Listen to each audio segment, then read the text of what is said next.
Assalamualaikum semua. Jom kita buat kerabu bunga kantan. Mula-mula goreng cili kering yang dipotong.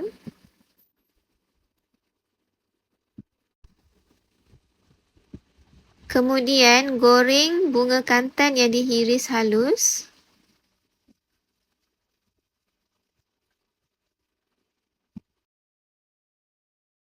Selepas itu, goreng bawang merah dan bawang putih yang dihiris halus.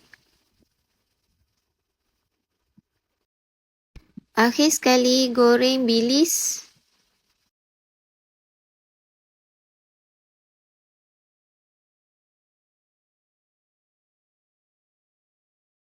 Satukan semua bahan yang telah digoreng tadi.